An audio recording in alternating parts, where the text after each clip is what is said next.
In this episode, we are cutting a piece of Tanzanite. The surface of this material is very smooth, so we will directly polish the surface to a shine. This is a piece of purple Tanzanite, and this color has a particularly charming quality. After polishing the surface, we will attach the stone to a dop stick to prepare for grinding the stone's facets. Now we are grinding the girdle of the stone. In this episode, we are going to create a radiant cut. So we need to first shape the girdle into a chamfered rectangle.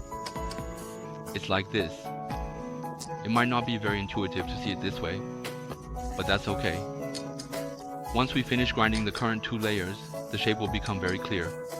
Now we are grinding the 2-tiered step cut below the crown.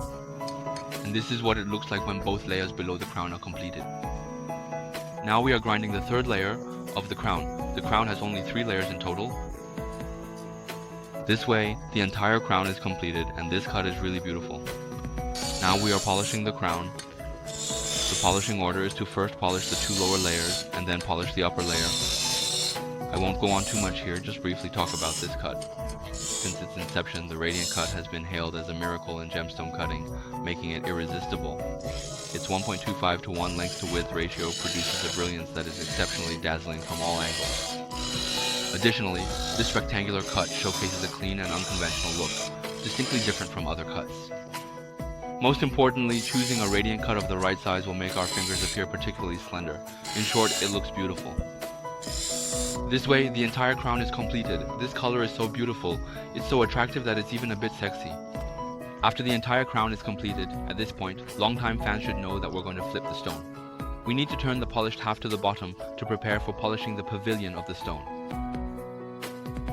Now we are polishing the 1st and 2nd layers of the top. Here, we are also creating a step-like pattern, similar to the cut of the crown. This is what the 2 polished layers of the pavilion look like.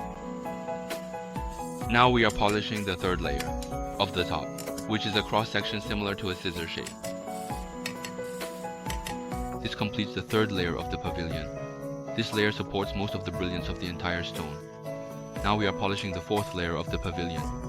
We plan to make 5 layers for this top, but the 5th layer is too small, so we will do it during the polishing stage. Now we will switch to the polishing wheel to polish the pavilion. We are currently polishing the 1st and 2nd layers of the pavilion. In fact, polishing is just a repetitive process of grinding, and I really don't want to keep saying it. It's quite annoying.